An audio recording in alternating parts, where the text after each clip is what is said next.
Day to day, our butchers are flat out.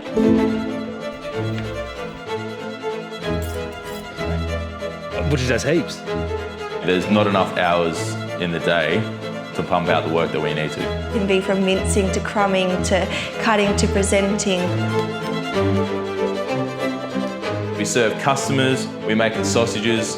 Yeah, manage stock, get deliveries in, rotate stock. They're cleaning, they're reordering for the next day. As butchers, we are here all day, from dawn until dusk. So there's never a dull moment.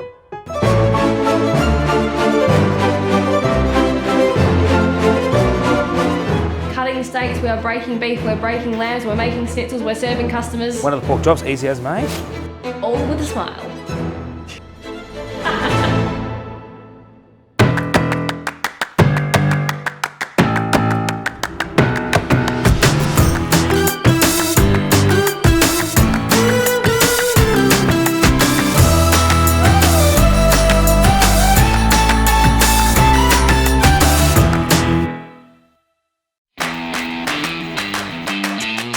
The best way to learn how to become a butcher is absolutely by going into your local store, the place that you love the most, find the best butcher shop that you possibly can, throw your resume on the counter and ask to become an apprentice.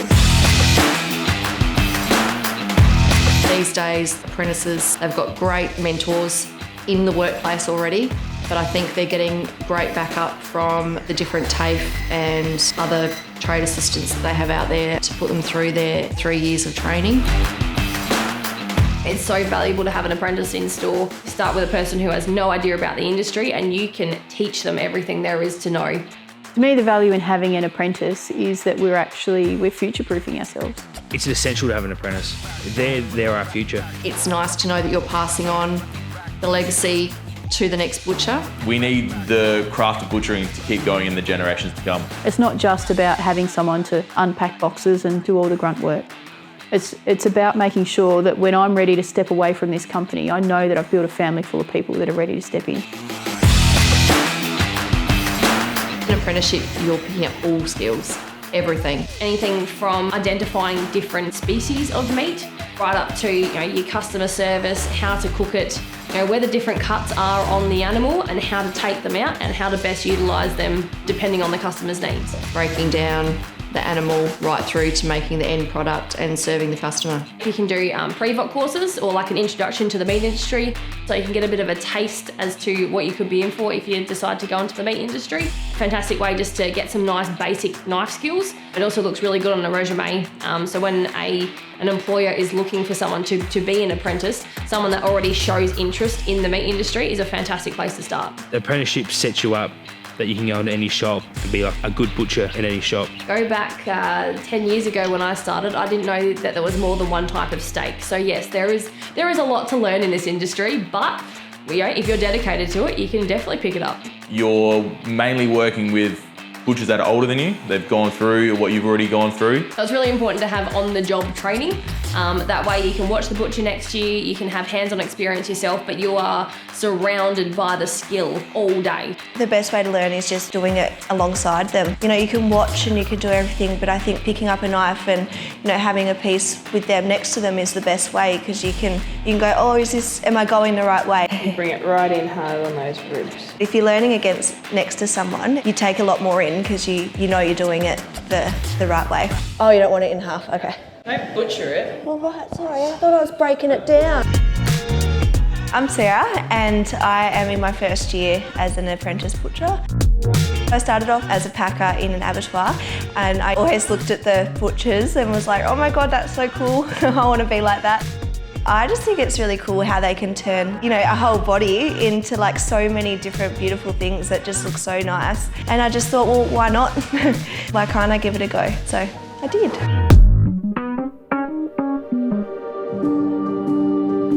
Well, my life was on Flinders Island. I think over there you fish for your fish, you have your sheep, you have them in your paddock, and I think probably loving my meat is probably a big thing as well, because it's nice to know where you're getting it from and enjoying it. But on Flinders it was basically just the farm, and I was rouseabouting in the shearing shed, so that was really fun as well, and that got me interested in sheep. And at the time I just got a job at the local abattoir, and at that time it was just a job to me. I didn't look for it. You know, I just wanted to do the best I could for the company and just put my 100% in. And even though I was just a packer, I still had so much love and so much respect for that place. And it just made me, want to go further. I wanted more. You know, all the way through high school, and people are like, what do you want to do? You have so much pressure on you to know what you want to do. And I didn't do very well through school, so I always really struggled with, oh God, like what am I going to do? Like what am I going to, I want to give my kids something and things like that. And I found this really cool industry to just be involved in. Everyone's welcome and supported. I was applying for jobs, in cafes, but I thought, what do I really want to do? I thought about it and I thought, why not? And just rang every butcher shop pretty much, and just made it happen, As an apprentice, I was long-haired 16-year-old coming straight out of year 11. I wasn't sure really what work was, but looking up to the butchers we had working at the shop at the time, they really enjoyed their job. They were hard-working. Yeah, you spend that much time with the people you work with that it does become a bit of a second family. When I was apprentice, my mentor, he'd always make sure that when I was trying out, whether it was chops to sausages to chicken breast, that I was proud of it. One of his good sayings was, put something out that your mum would be proud of. That display was his kingdom and he wanted it to be perfect. So he made sure we took pride in everything we put out. There's butchers and then there's butchers, and if you're not passionate, you're never going to be a fantastic butcher. Over the 20 years we've had the business, we would have had 8 apprentices, and we always like to have an apprentice going through our business. All the apprentices that we've had over the years all still currently work with us as fully qualified butchers. Currently in our business, we've got 6 apprentices signed up. Throughout my career, even when I was an apprentice, we did have I probably had 4 or 5 apprentices that have been underneath me in that sense. Being an apprentice, there's so many opportunities that you have. You get to learn so many different traits and life skills, not just about cutting a piece of meat, but you get to learn how to smoke it, how to mince it, how to add the right ingredients and the right things to make that into something so much more than just a piece of meat. You really don't know until you do it how much you get to benefit out of it, really, And there's so many opportunities to compete in different competitions.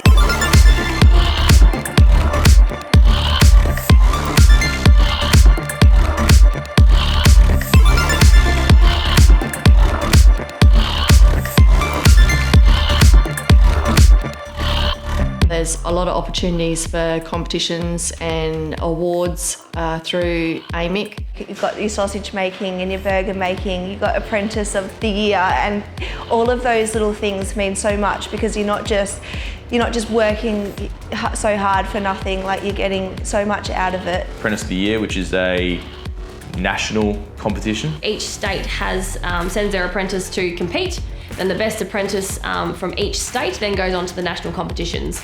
And then you get nationally recognised as the meat industry apprentice of the year. Every day it's hard to find reasons to be proud of yourself sometimes, and having something like that is a really big, you can go, I did it, I'm so proud. And it pushes them to use as many of their skills as they can. It's not about being the best, it's about the journey along the way. You pick up so many tips and tricks off other apprentices that are from different stores. It's just fun, it's all camaraderie, it's not a competition as such, it's just a way for young people in the industry just to network. Something to just enter in or be a part of a big community of everyone that's doing the same thing as you and is interested in the same thing as you. If you don't have that connection with your family or things like that, you've got that you can, you can look forward to and enjoy.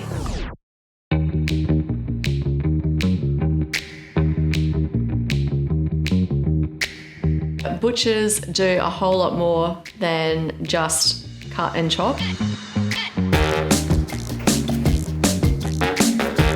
I'd say butchers are more like pathologists than people realise, because until you understand how every single muscle on a carcass both works and is placed on a skeleton, then you're not truly a butcher. It's not just porterhouse steak and chicken breast and mince. There are so many other products that we have in there. You'll find gourmet sausages. We have schnitzels, Kievs, lots of different chicken products, seasoned roast ready to go. There's so much colour, there's so much happening in the window. It's not just steak and chops and chicken. Thinking that a butcher is only in there to cut up chops or make sausages or work the mincer. They're continually thinking outside the square, making something that's new. If you come into our store and you watch the people working on the bench, and they can tell you exactly where to put the knife to ensure that you get the most tender cut, or where to you cut the sinew off and make sure that they take the silver skin off particular cuts to give you a better outcome. It really is an artisanal skill, and it's one that's being lost throughout the ages through the commercialisation and big companies taking over the commercial lines of meat. We run classes outside of the shop to customers or to anyone really willing to learn. Sausage making classes, baking, curing and smoking classes. This is for your average punter that kind of wants to learn a little bit more about the butchering world and hopefully take those skills back home. Teaching gives me a sense of spreading the goodness of the industry, but the butchering, I really want people to know that butchering as a craft isn't as easy as it may look from the outside. There is a technical side to it and there is a passion that goes into it. There's lots of products that wouldn't exist without a skilled butcher. The whole entire window wouldn't exist without a skilled butcher. Without a skilled butcher, there would be a lot less of your whole carcass secondary cuts. You can't walk into a wholesaler or distributor and ask for very particular, meat cut from the 5th and 6th rib only, or if you wanted a particular part of an eye fillet, or if you wanted, your ossobuco cut to a certain thickness, or you wanted to collect offals or something that is just not normally part of the offering, then it's that customisation and variability that a butcher really offers when it comes to cutting meat.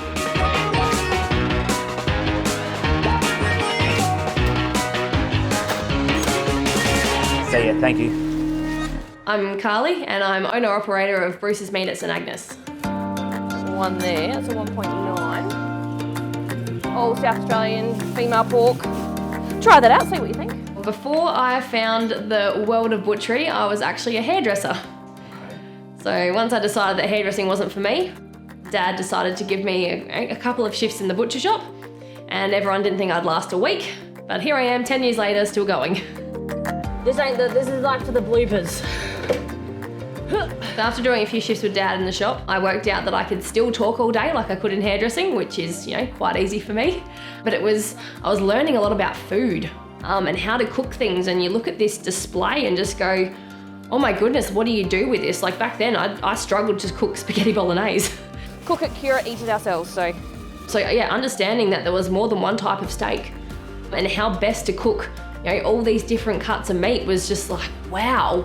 So to get where I am today as a business owner, I've got Dad to thank for a lot of that.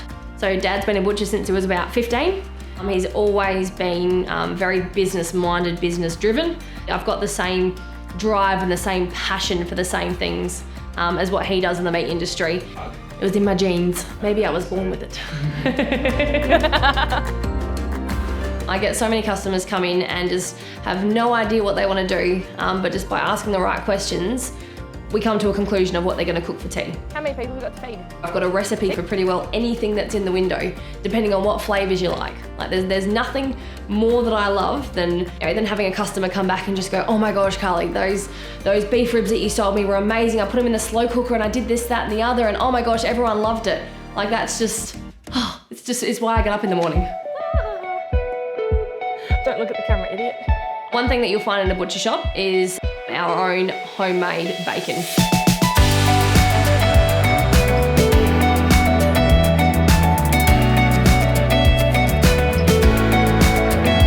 So we start off with the fresh pork, we pump it, we cure it, we smoke it. Ours goes through a triple smoke cycle, so you get that real traditional flavour to it. It's not just like a spray-on flavour, it actually tastes like real bacon should. We do a lot of different end product, a lot of gourmet sausages and a lot of gourmet chicken products. In our business, we're pretty famous for our schnitzels. It just starts from the process we bone out our chicken. Our thigh schnitzels are amazing. Big, huge, juicy. We dip, crumb, and it's ready for the customer.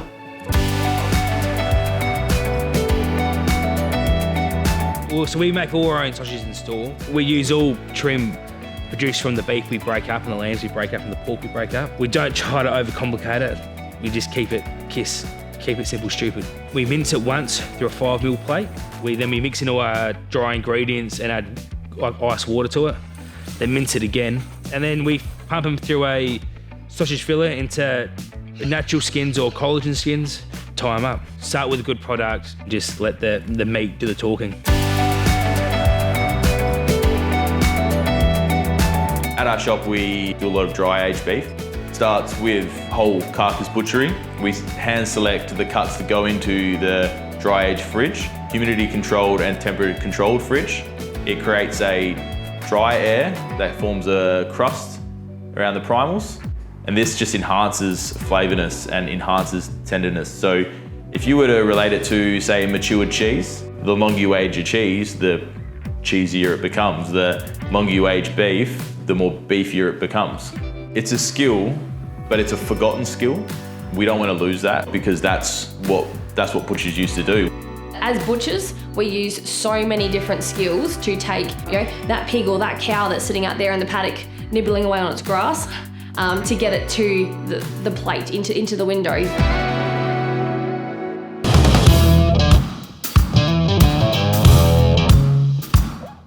Yeah, there's quite a few competitions that we're eligible as a independent butcher to enter. Competitions that we have as qualified butchers are Meat Stock. Runs this awesome competition where butchers are able to be as creative as they possibly can.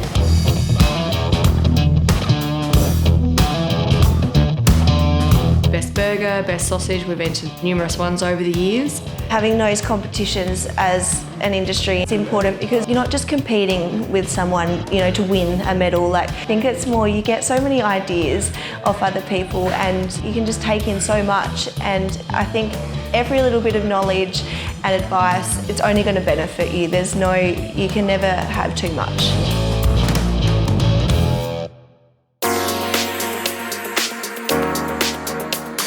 I'm Luke, I'm 28 years old and I'm a qualified butcher. It all started off in an apprenticeship I did straight out of year 11. I compete in butchering competitions wherever I can.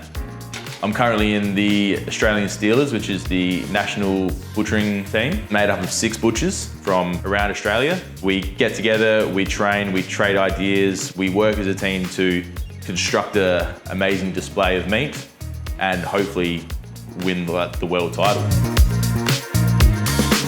In 2018, it was the biggest one yet. It was in Ireland. You could picture a soccer stadium World Cup kind of vibes. You've got the French over there yelling chants. You've got the Germans over there. They're singing in their native language. It's just full on. But somehow you manage to mute it all out and just focus on what you need to do. We came 3rd in the last one. World's best pork sausage, world's best gourmet sausages, most hygienic and safe team on the day. And yeah, that gave us a 3rd place overall. It was a great achievement. You've got so many talented butchers out there and to come 3rd as a whole, yeah, it was a big achievement. Competition within the industry is important because it allows you to network with other butchers from not only in your state, but then you go to a national level and then you can go to a world level and you bring back things to your shop that you may have never thought of before. I think the competitions can be serious if you want them to be serious. It's just, more about being on the same page with people around you that have the same interests and learning so much off each other is just, to me, is what it comes down to the most. You're all there to help each other. You're all there to boost your industry. Competitions are great, but as a whole, they raise the bar for the industry. They allow butchers from around the world to better themselves and then bring it to their shops and better the shop.